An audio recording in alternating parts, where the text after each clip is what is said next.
Movie की शुरुआत में हम एक छोटे बच्चे को देखते हैं जिसे एक पत्थर पर लिटाया गया था और कबीले के लोग उसके चारों तरफ नाच रहे थे। इस कबीले का लीडर इस बच्चे की भेंट देना चाहता था। इस बच्चे का नाम लिंसू होता है। जब लिंसू की आंख खुलती है तो वह अपने सामने एक बड़े पाइथन को देखता है। जैसे ही पाइथन अपना मुंह खोलता है तो लिंसू की आंख खुल जाती है। इससे हमें पता चलता है कि लिंसू सपना देख रहा था। वह अपने अंकल के साथ मछली पकड़ने आया था। वह लिंसू एक आइसलैंड को देखता है और इसके बारे में अपने अंकल से पूछता है तो लिंसू के अंकल उससे कहते हैं कि यहाँ बड़े बड़े सांप रहते हैं जहाँ बहुत खतरा है। जब वे अपनी मछली पकड़ रहे थे तब पानी में एक बड़ा पाइथन आता है जो मछली के जाल में फंस जाता है और लिंसू के अंकल पानी में गिर जाते हैं। लिंसू यह देखकर डर जाता है पर लिंसू का अंकल पानी से बाहर आ जाता है। धीरे धीरे वे उस सांपों वाले आइसलैंड के किनारे पहुंचते हैं। आइसलैंड को देखकर लिंसू के अंकल कश्ती को आगे लेने लगते हैं। तब ये पीछे देखते हैं तो लिंसू वहां से गायब होता है। ये देखकर लिंसू के अंकल कश्ती को वहां से ले जाते हैं और अपने गांव में वापस आ जाते हैं। लिंसू की गायब होने की बात लिंसू के अंकल लिंसू के डैड को बताते हैं तो वे सभी डर जाते हैं। उधर लिंसू उस आइसलैंड पर अकेला होता है। तभी उसका पैर पत्थर से टकराता है और वह नीचे गिर जाता है। फिर वह वहां सांप की खाल को देखता है। उसे महसूस होता है कि उसके पीछे कोई है।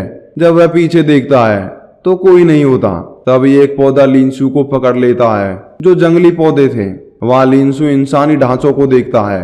लिंसू डर के मारे रोने लगता है। ऊपर से लिंसू के ऊपर एक लिक्विड गिरता है तो लिंसू ऊपर की ओर देखता है। तभी वह जंगली पौधा लिंसू पर हमला करने वाला था। दूसरी ओर लिंसू के मॉम डैड उस आइसलैंड पर जाने की तैयारी कर रहे थे। लिंसू के डैड के साथ दूसरे लोग भी जाते हैं। तभी एक बूढ़ा व्यक्ति उनसे वहां जाने से मना करता है क्योंकि वह आइसलैंड शापित है और एक काला पाइथन उस आइसलैंड की रक्षा करता है। पर लिंसू के मॉम डैड आइसलैंड पर जाने लगते हैं। वे उस आइसलैंड पर पहुंच जाते हैं। उनमें एक लालची व्यक्ति होता है जो अपने साथियों से कहता है अगर तुम्हें कोई कीमती चीज मिले तो उसे ले आना। तभी उसका साथी सांप के अंडे को लाता है तो लालची व्यक्ति उससे कहता है कि तुम ये क्या लाए हो। तो वह अंडे को फोड़ देता है। कुछ देर बाद वहां एक बड़ी पाइथन आता है जो उस व्यक्ति को खा जाता है। सभी लोगों को केवल उसकी चीख सुनती है। तभी वहीं पर पाइथन आता है। वे सभी डरकर भागने लगते हैं तो एक जंगली पौधे की टहनियां उन्हें पकड़कर गड्ढे में डाल देती हैं। वह लिंसू के अंकल सभी से कहते हैं कि यहाँ एक राज छुपा हुआ है और अगर किसी को वह राज मिले तो वह यहाँ से बच जाएगा। तभी लिंसू की आवाज सुनाई देती है तो लिंसू के मॉम डैड लिंसू के पास जाते हैं और उसे झाड़ियों से छुड़ाते हैं। आगे वहीं पर इंसानों के कंकालों से सांप निकलने लगते हैं। वे सभी डस के वहां से निकलने लगते हैं। लिंसू वहां से सांप का एक अंडा अपने बैग में रख लेता है। सभी गड्ढे से बाहर निकल जाते हैं पर एक ही व्यक्ति रह जाता है जिसे पाइथन मार देता है। बाहर लिंसू के डैड उस लालची आदमी से कहते हैं कि तुम्हारा लालच हमें मरवा देगा। तभी लिंसू की मॉम बेहोश हो जाती है और वह लालची आदमी भी नीचे गिर जाता है क्योंकि उन दोनों को सांप ने काट लिया था। फिर वे सभी गांव में वापस आ जाते हैं। उधर बहुत से गांव के लोग होते हुए भी एक व्यक्ति उनके पास भागते हुए आता है और कहता है कि गांव पर बहुत से सांपों ने हमला कर दिया है। सभी गांव वाले सांपों को भगाने चले जाते हैं। लिंसू के मॉम की हालत बहुत खराब होती है। वह लिंसू को एक लॉकेट देकर कहती है कि अपना ध्यान रखना। तभी वह मर जाती है। आगे हमें लिंसू को दिखाया जाता है जो सोकर उठा था और जिस अंडे को वह लाया था वह फूट चुका था। उसमें से एक सांप निकल आता है जो कोई आम सांप नहीं था बल्कि एक गोल्डन सांप था। लिंसू उसे अपने पास रख लेता है। एक दिन लिंसू के डैड लिंसू को सांप के साथ देख लेते हैं तो वे लिंसू से उस सांप को छोड़ने को कहते हैं। लिंसू उस सांप को नदी के किनारे पानी में छोड़ देता है। सभी गांव वाले लिंसू को ढूंढने आते हैं। उनमें से एक आदमी को पता नहीं क्या हो जाता है। वह बेहोश होकर गिर जाता है। आगे हम 10 साल बाद का सीन दिखाया जाता है। लिंसू अब बड़ा हो गया था और प्राइवेट लैब में पौधों और जानवरों पर रिसर्च करता था। वह निशानों पर भी रिसर्च कर रहा था जिन्हें उसने पाइथन आइसलैंड में देखा था। लिंसू के पास उसके अंकल की कॉल आती है जो उनसे कहते हैं कि गांव में बीमारी फैल रही है, तुम गांव में आ जाओ। इससे हमें पता चलता है कि लिंसू कई सालों से गांव में नहीं गया था और अपने डैड से भी नाराज था क्योंकि उन्होंने गोल्डन पाइथन को ल्यूनसी से दूर करवा दिया था। आगे ल्यूनसी मीटिंग करता है जहां उनकी बॉस उसे बताती है कि उसे एक पौधा मिला है जिसके अंदर हमेशा जिंदा रहने की खूबी पाई जाती है। यह पौधा ल्यूनसी के गांव के पास जो आइसलैंड था वहां होता है। तो बॉस अपनी बेटी और कुछ साइंटिस्ट को ल्यूनसी के साथ भेज देते हैं। ल्यूनसी गांव पहुंचकर वहां अजीब नजारा देखता है जहां गांव वाले सांपों के खाल से अपना इलाज कर रहे थे।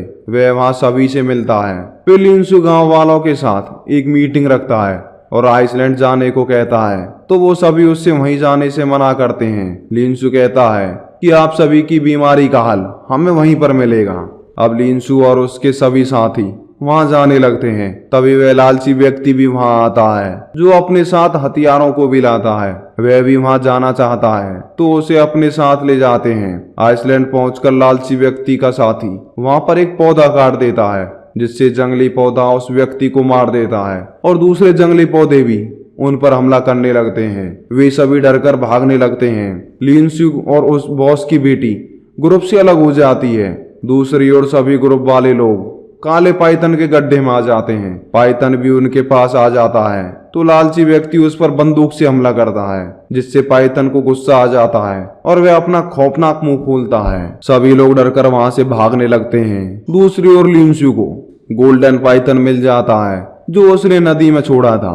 वह पाइथन ल्यूनसी को दोस्त होता है जो उसे पहचान जाता है, लेकिन गोली की आवाज सुनकर वह वहां से चला जाता है। फिर ल्यूनसी वहां पर बने निशानों को देखने लगता है जिस पर वह रिसर्च कर रहा था। वह समझ जाता है कि ये निशान वहां के कबीले के लोगों से संबंधित हैं। उन निशानों के अनुसार यहाँ पर एक टूटा तारा गिरा था जिसकी गर्मी से ये जंगली पौधे पैदा हुए और अगर कोई इन्हें खा ले तो वह हमेशा के लिए जिंदा रह सकता है। दूसरी ओर बॉस एक पौधे को छू देती है जिससे वह पौधा उन्हें पकड़ने लगता है और ब्लैक पाइथन भी आ जाता है और उनमें से एक व्यक्ति को खा जाता है। फिर बॉस को अपनी बेटी मिलती है जो उन्हें गोल्डन पाइथन के बारे में बताती है। तो मैनेजर उनसे कहती है कि जिस पौधे को ढूंढने आए हैं वह गोल्डन पाइथन से जुड़ा है। अब बॉस लालची व्यक्ति से उस पाइथन को पकड़ने को कहती है। आगे वे ब्लैक और गोल्डन पाइथन को लिपटा देखते हैं और गोल्डन पाइथन की बॉडी की जिल्द से कुछ पत्ते झड़ रहे थे। तो ल्यूनसी कहता है गोल्डन पाइथन की जिल्द बदलकर पौधा बन जाता है जिससे इंसान हमेशा जिंदा रह सकता है। बॉस लालची आदमी से उस पाइथन को मारने को कहती है पर काले पाइथन उन पर हमला करने लगता है। दूसरा व्यक्ति गोल्डन पाइथन पर हमला करता है। तभी ल्यूनसी उसे रोक लेता है क्योंकि ल्यूनसी किसी को गोल्डन पाइथन को नहीं मारने दे सकता। तभी काला पाइथन ल्यूनसी को काट लेता है जिससे ल्यूनसी की हालत खराब होने लगती है। गोल्डन पाइथन वहां आता है और ल्यूनसी को सही कर देता है। इस बात का फायदा उठाकर लालची व्यक्ति गोल्डन पाइथन पर बंदूक मारकर उसे बेहोश कर देता है। फिर ब्लैक पाइथन वहां आता है और उन पर हमला करने लगता है। तभी वह पाइथन जंगली पौधे से टकरा जाता है और वह पौधा पाइथन को पकड़ लेता है। ल्यूनसी और बॉस की बेटी वहां से बाहर आ जाती है जहां ल्यूनसी को वही पौधा मिलता है जिसे लेने वे आए थे।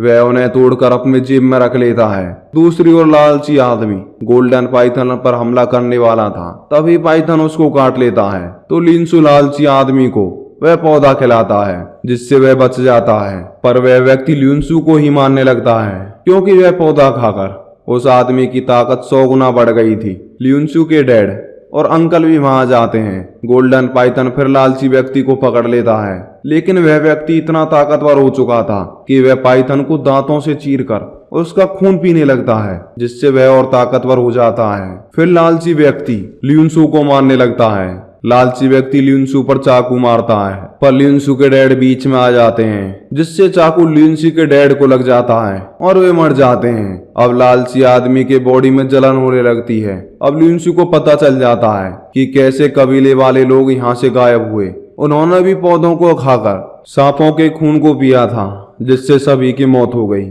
लालची व्यक्ति अब पागल हो जाता है और सभी को मारने लगता है। वह ल्यूनसी पर गोली चला देता है पर ल्यूनसी बच जाता है क्योंकि गोली ताबीज पर लगी थी जिसे उसकी मोम ने दिया था। तभी वहां काले रंग का पाइथन आ जाता है और लालची व्यक्ति को निगल लेता है। अब अचानक आइसलैंड तबाह होने लगता है तो गोल्डन पाइथन अपनी बेकार हालत में भी उनको रास्ता दिखाकर नदी के पास पहुंचाता है। फिर ल्यूनसी उस पौधे को गोल्डन पाइथन को खिला देता है, जिससे उसकी हालत सही होने लगती है। लिंसी अब गांव आ जाता है और लिंसू और बॉस की बेटी सभी गांव वालों का इलाज करते हैं। यहीं पर मूवी का एंड होता है।